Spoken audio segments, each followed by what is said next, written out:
ಪರೀಕ್ಷಿತ ಪ್ರಭು, ನಮ್ಮನೆಲ್ಲ ಈ ಮುಕ್ತಿ ಮಾರ್ಗದಿಂದ ಕರುಣಿಸಿರಪ್ಪ. ಎಂದಿಗೆ ಈ ಶಾಪದಿಂದ ಬಿಡುಗಡೆ ಮಾಡುತ್ತೀರಿ ತಂದೆ? ಸ್ವಾಮಿ, ಶಿವನ ಈ ಲೀಲಾ ವಿಲಾಸ ನಾಟಕದಲ್ಲಿ ಪಾತ್ರಗಳು ನಮ್ಮ ವಶದಲ್ಲಿದ್ದರು, ಸೂತ್ರಗಳು ಮಾತ್ರ ಅವನ ವಶದಲ್ಲಿವೆ. ಅದೇ ಏನೇ ಬಂದರೂ ಧೈರ್ಯದಿಂದ ಮುನ್ನುಗ್ಗುವುದು ನಮ್ಮ ಧರ್ಮವಲ್ಲವೇ ನಾಥ? ಹೌದು ದೇವಿ, ನೀನು ಹೇಳುವುದೆಲ್ಲ ನಿಜ.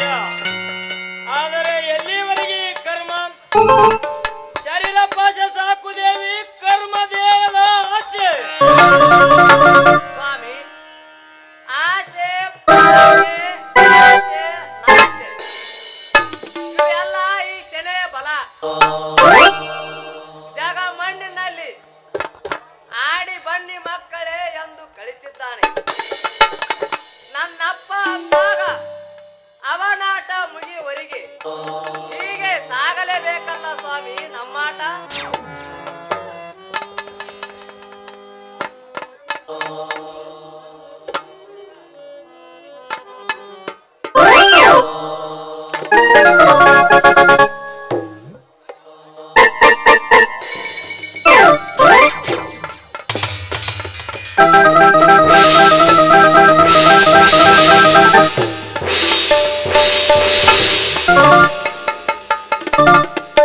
ನೀನನ್ನುವುದು ನಿಜ ಮಗಳೇ. ಹಣೆಯಲ್ಲಿ ಬರದದ್ದು ಹೊರನುತ್ತಿದ್ದಲಾರೆ. ಅವರವರ ಕರ್ಮಕ್ಕೆ ಸರಿಯಾಗಿ ಫಲ ನೀಡುವುದಷ್ಟೇ ನಿನ್ನ ಕರ್ತವ್ಯ. ನಿಮ್ಮ ಭಕ್ತಿಗೆ ಸಲ್ಲಬೇಕಾದ ಫಲ ದೊರೆಯುವುದು ತಾಯಿ. ನನ್ನಪ್ಪ ನಿಮ್ಮ ಮಕ್ಕಳಿಗೆ ಮೋಕ್ಷವಾಗಲೆಂದು ಆಶೀರ್ವದಿಸುತ್ತದೆ.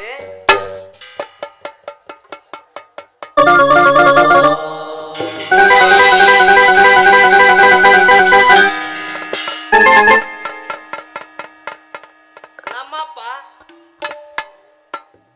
ತಮ್ಮ ಶ್ರೀಪಾದಗಳಿಗೆ ನಮಸ್ಕರಿಸಿದರೆ ನೀವು ಆಶೀರ್ವಾದ ಮಾಡುವುದನ್ನು ಬಿಟ್ಟು ನನ್ನ ಗರ್ಭಕ್ಕೆ ನಮಸ್ಕರಿಸಬೇಕೆ ನನ್ನಪ್ಪ?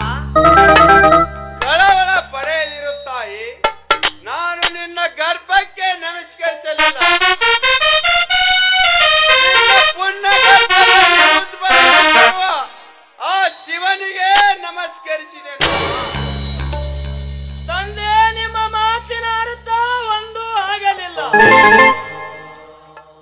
ಹೌದು ಮಗನೇ, ನಿಮಗೀಗ ನವ ಚೈತನ್ಯದ ಒಡಲುಕ್ಕಿ, ನಿಮಗೀಗ ನವ ಚೈತನ್ಯದ ಕಡಲುಕ್ಕಿ, ನಿಮ್ಮೊಡಲಿನಿಂದ ಹುಟ್ಟಿ ಬರುವ ನಿಮ್ಮೆಲ್ಲರ ತಂದೆಯನಾದ ಶಿವನು ಅವನಿಗೆ ಶಿವಪದ್ಮನೆಂದು ನಾಮಕರಣ ಮಾಡಿ ನಾ ಬಂದು ನೀಡುವೆ ಅವನಿಗೆ ಲಿಂಗ ದೀಕ್ಷೆ. ಅಪ್ಪ, 6 ಮಕ್ಕಳ ತಾಯಿ ನಾನು ನಿನ್ನ ಕರುಣೆಯಿಂದ ಮರಿ ಮೊಮ್ಮಕ್ಕಳನ್ನು ಕಂಡು ನಾನು ನಿನ್ನ ಪಾದದಲ್ಲಿ ಸೇರಬೇಕೆಂದರೆ ಯಾವ ಪಾಯದ ಬಲೆ ಬೀಸಿದ್ದೀರಿ ತಂದೆ? ಇದು ಮಾಯಾದ ಬಲೆ ಅಲ್ಲ ಮಗಳೇ, ಜಗತ್ತೇ ಉದಯವಾಗುವ ಬಲೆ. ಶಿವನೇ ನಿಮ್ಮುದರದಲ್ಲಿ ಜನಿಸಿ ಬರುತ್ತೇನೆಂದಾಗ ನೀವೆಂತ ಪುಣ್ಯ ದಂಪತಿಗಳು, ನಿಮಗೆ ನಮೋ ನಮಃ. ಅಯ್ಯೋ ಶಿವ ಶಿವ ಗುರುದೇವ, ದೇವರ ಮೇಲೆ ನಮಸ್ಕರಿಸಿ ನಮ್ಮನ್ನು ಪಾಪದ ಕೋಪದಲ್ಲಿ ದಬ್ಬಬೇಡ ತಂದೆ. ಕೇಳಿ ಮಕ್ಕಳೇ, ಹೆದರಬೇಡಿ. ಶಿವನೊಲುಮೆ ಹೇಗಿದೆ, ನಾನಾದರೂ ಏನು ಮಾಡಲಿ? ಬನ್ನಿ, ನಿಮಗೆ ಲಿಂಗ ದೀಕ್ಷೆ ದಯಪಾಲಿಸುತ್ತೇನೆ. ಪಾಪಗಳಿರ ಪ್ರಸಾದ ತೆಗೆದುಕೋ ಬನ್ನಿರಿ ತಂದೆ. ಗೊಂಡ ನಡೆಯಪ್ಪ, ಶಿವನಿದ್ದಾನೆ, ಹೆದರಬೇಡ.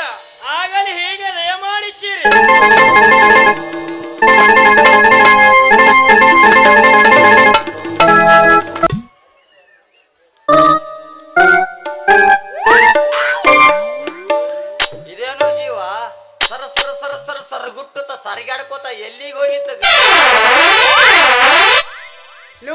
ಮನೆಗೆ ಹೋಗಿದ್ದೆ. ಮಾಡಿಕೊಂಡ ಗಂಡಗ ಒಂಟಕ್ಷರದಲ್ಲಿ ಕರ್ತೇವ ಮಾಯಿ. ನಾ ಹಿಂಗೆ ಕರೆಯಕ್ಕಿ ನೋಡು. ಕರೆಯದೆ ನೋಡು, ಇನ್ನೊಂದು ಸರಿ ಬಾರಿಸ್ತೀನಿ ಬೆನ್ನು ಮ್ಯಾಗ ಬರೇ ಮೂಡುವ. ಯವ್ ನನ್ನ ಸೂರ ಯಾಕೆ ಮಾಡ್ತ್ಯ? ಎಲುವಿಲ್ಲ ನಾಲಿಗೆ ಸ್ವಲ್ಪ ಅಲ್ಪ ದೋಸೆ ಹಾಕವ. ಬಾಯಿ ಒಂದ್ ಜರ ಉದ್ದ ಹಾಕಿರ್ತೈತಿ, ಸಂಪಳಿಸ್ಕೊಂಡು ಹೋಗುದಿರ್ತದ ಮಾಮ, ಅದ್ರಾಗ ಇರ್ತೈತಿ. ಬಾಯನ್ನು ಉದ್ದಾದ ನುಮ್ಮಾಯಿ, ಬಾಯನ್ನು ಉದ್ದಾಗತೈತಿ. ಇನ್ನೊಂದು ತಡ್ಕೋ, ಅವಾಗ ಗೊತ್ತಾಕದ ಜೀವ ಮಾಮನ್ ಪವಾರ. ಅಲ್ರಿ ಮಾಮ ಬಯ್ಯಾಕ ಬಿಡಿಲ್ಲಕ್ಕ, ನಾನರ ಏನ್ ತಪ್ಪು ಮಾಡಿನಂತದು? ತಪ್ಪು ನೀನ ತೂ ತೂ ತೂ ತೂ ನೀ ಮಾಡಿದ ತಪ್ಪು ಸಾಣದಲ್ಲ ಮಾಯಿ. ಇಡೀ ಬ್ರಹ್ಮಾಂಡನ ಸುಳ್ಳಿ ಸುತ್ತು ಹೊತ್ತರು ಅದು ಹಗುರಾಗುತ್ತದ. ಆದರೆ ನೀ ಮಾಡಿದ ತಪ್ಪು ವಜ್ಜಾಗತ್ತದ ಮಾಯಿ. ಅಂತ ತಪ್ಪರೆ ನಾ ಏನು ಮಾಡಿನೋ ಮಾರಾಯ? ಹಂಗ ಹೇಳಿ ಯಾವ ಬಾಯಿಂದ ಹೇಳಿ ಹೇಳಕ ಧೈರ್ಯ ಸಾಲದಂಗಾಗೈತಿ ಮಾಯಿ. ಎಷ್ಟರ ಬಡಿವಾರ ಮಾಡ್ತಿದಿ? ಏನು ಡೌಲ ಏನು ಮೂಗ್ ನೋಡು, ಮೂಗ್ ಬಾಯಾಗ ಬಂದು ಬಿದ್ದಂಗ ಮಾಡು ಮೂಗ. ಅಲ್ಲ ಹೇಳಬೇಡ ನಾನೊಂದು ಸುಮ್ಮ. ಮಾತಾಡಿದ್ರೆ ಅದು ಭಕ್ತಿಯಿಂದ ಕೇಳಿದರೆ ಅದು ಹೇಳೋದು ಕಷ್ಟ ಐತಿ. ಆಯ್ತ್ರಿ ಮಾಮಾರ, ಚಂದಗನ ಮಾತಾಡ್ತೀನಿ ಕೇಳ್ರಿ. ಏನ್ ಹೇಳ್ರಿ ಪತಿರಾಯರ, ನಾ ನಿಮ್ಮ ದಾಸಿ, ನನ್ನಿಂದ ಏನಾದರೂ ತಪ್ಪಾಗಿದ್ದರೆ ಕ್ಷಮಿಸಿ ಬಿಡ್ರಿ ಪತಿದೇವರು.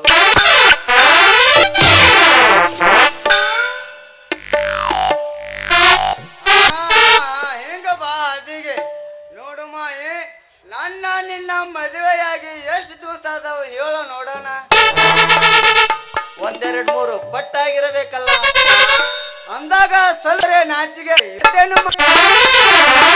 ಯಾಕ ಮಾರಿಕೆತ್ತು ಹಂಗ ಬಡ್ದೇನು. ಎಷ್ಟು ದಿವಸ ಆದರೂ ಒಂದು ಗಂಡಿಲ್ಲ ಒಂದು ಹೆಣ್ಣಿಲ್ಲ, ಮಕ್ಕಳನ್ನು ಹಡೆದೆ ಅಂತೈತಿ. ಅಯ್ಯೋ ಮಕ್ಕಳು ಹುಟ್ಟಲಿಲ್ಲ ಅಂದ್ರ ನಾನರ ಏನು ಮಾಡಲಿ? ಅದೆಲ್ಲ ನನ್ನ ಕೈಯಾಗಿಂದ ಯಾವ ನೀನೇ ಆಗಿರಬೇಕಲ್ಲ.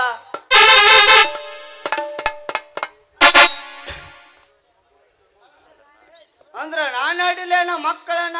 ದಿಕ್ಕೇಡಿ ಹಳೆ ದಿಕ್ಕೇಡಿ, ದೇವರ ಮೇಲೆ ಭಕ್ತಿ ಇರಬೇಕು, ಅನ್ನ ದಾಸೋಗ ನಡೆಸಿರಬೇಕು. ಅಂದ್ರ ದೇವರು ಮಕ್ಕಳನ್ನು ಕೊಡ್ತಾನ. ಅರ್ಧಮರ್ಧ ಗಣಸ ಆ ಚುಂಚಲ ಮುದುಕಿ ಯಾವಾಗ ಅಣ್ಣ ದಾಸೋಗ ಮಾಡ್ಯಾಳ, ದೇವರ ಮ್ಯಾಲ ಭಕ್ತಿ ಇಟ್ಟಾಳ. 6 ಮಂದಿ ಮರಿ ಮೊಮ್ಮಕ್ಕಳನ್ನು ಕಂಡು ಮತ್ತೀಗ ಹಡಿದಳಂತ ಕೇಳಿದ್ದೇನೆ ಸುದ್ದಿನ.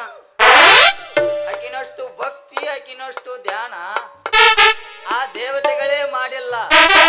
ಅಂದಲ್ಲೇ ನಮ್ಮ ಅಪ್ಪನ ರೇವಣ ಸಿದ್ದಪ್ಪನ ನಂಬದವರಿಗೆ ಇಂಥ ಸಂಪತ್ತು ಕೊಡ್ತಾನ, ತಿಳಿದೇನು?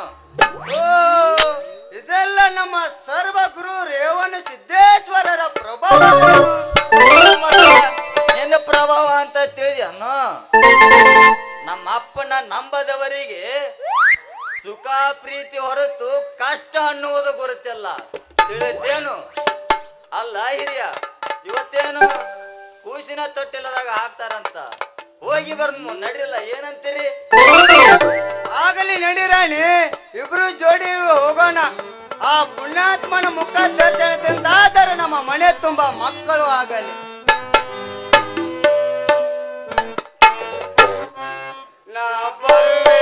ನಾ ಬರುವೆ ಸಂಜೆ ಕಸ